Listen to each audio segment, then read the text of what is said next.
ito, madlang people, the breadwinner is number 2. Kausapin natin si siya. Ana Marisa de Mesa. Oo, halika kausapin natin siya at magbigay-pugay tayo sa ating kapusong breadwinner na call center agent. So, saan ka na call center? Ana, si Ana Marisa de Mesa. Saan ka call center agent? Pwede bang sabihin yung... Pwede sa trabaho, wag na. Di ba pwede? Pwede ba sa inyo Hindi ko po sabihin? sure. Tatanong ko lang sa boss mo. Oo, boss, yung boss, pwede ho ba Hindi sabihin? pwede. Ha? So, ilang taon ka, gaano ka nakatagal na call center agent? Kung susumayin po, 5 years na po. 5 years na. 5 years. Okay. So, paano ka naging breadwinner ng inyong pamilya? Nagsimula po nung pandemic, student pa lang po ako ng senior high school. Then, nag-service crew po ako. Then, sa umaga po, service crew. Sa gabi po, call center agent na po ako. Then, nagtuloy-tuloy na po ako ng call center agent na lang. Contractual lang po kasi ako dun sa service crew po eh. Then, pagka-graduate ko po ng senior high school, yun po, tinuloy-tuloy ko na po yung... Hindi po siya hopping, yung call center hopping na sinasabi po nila na palipat-lipat. Oo. Meron po akong clearance, sinusoli ko po yung mga headset, ganun po. Oo. Kasi hindi po ako nag-aawol. Maganda po yung may record Matagal, ka. dun sa kumpanya mo ngayon, matagal-tagal ka na rin dyan? Medyo po, opo. medyo.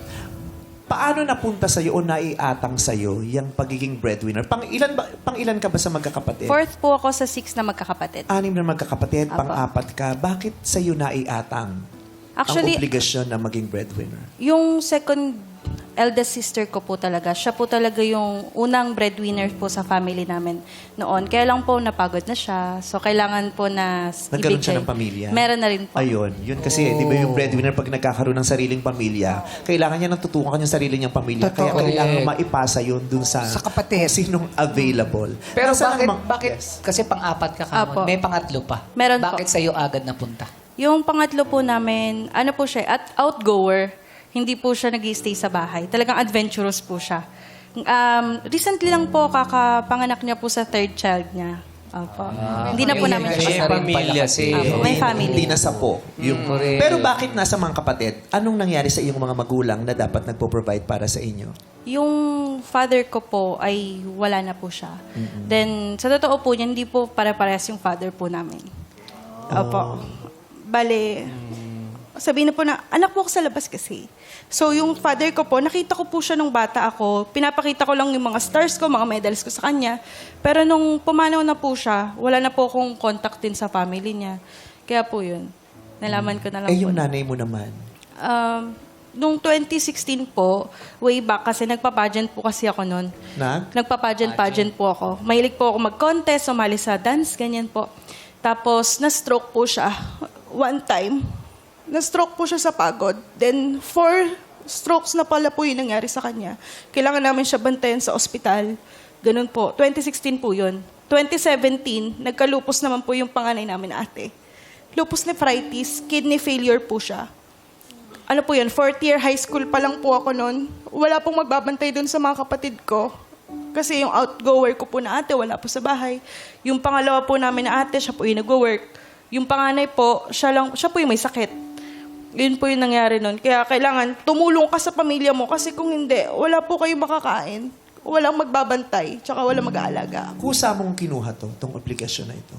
Na naramdaman mo na, ako na, kailangan kong tumayo, kailangan kong magkusa. Dahil kung hindi, magtutuloy-tuloy ang paglubog ng pamilyang ito. Dahil yung nanay mo, gustuhin niya man, hindi niya nakakayanin dahil siya may karamdaman. Ang tatay mo ay wala na. Yung panganay mo na aasahan mo sana, nagkaroon din ng karamdaman na malala. At bukod doon, meron pa siyang, may special child kang kapatid. Meron po. Nandito siya. Opo. At saka yung isa mong kapatid. Ay, ayun po sila, yung naka-pink po tsaka red. Nagtatakip po ng mukha. Nahiya po. Hi. Hi! So, sino-sino ang mga, ilan ang itinataguyod mo na family member? Nanay mo, ikaw, sino pa? Siya po, si Aliyah tsaka si Felicity, Maymay. Hi po. Hello. So, pang-ilan kang kapatid? Pang-anim po. Bunso. Nag-aaral ka ngayon? Opo. Tapos, tinutustusan ni Ana ang iyong pag-aaral. Opo. Nakikita mo naman yung ginagawa niya para sa'yo. Opo. Nag-uusap ba kayo ng ate mo? Opo. Heart Anong to mga heart. pag-uusapan niyo minsan? Pag kaming dalawa po sa bahay na iiwan, ano po, nagkaka-heart to heart talk po kami minsan. Tapos, ano po, nag-open-open po kami sa isa't isa. Tapos,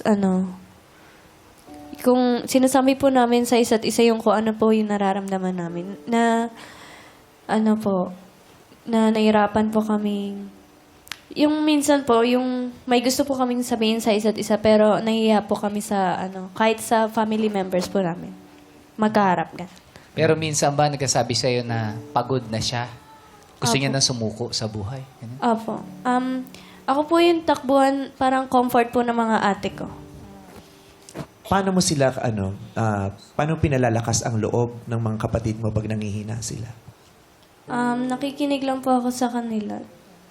Malaking bagay. Oo. Kasi Na, hindi tapos naman may sa lahat- nalalabas sila. Yes. Hindi kasi sa lahat ng pagkakataon kailangan may sabihin ka o gawin. Yung nandoon ka lang para makinig at makapaglabas sila ng damdamin, napakalaking bagay yun. Not all the time kailangan may gawin ka. You just have to be present to listen. Hinga lang. Oo.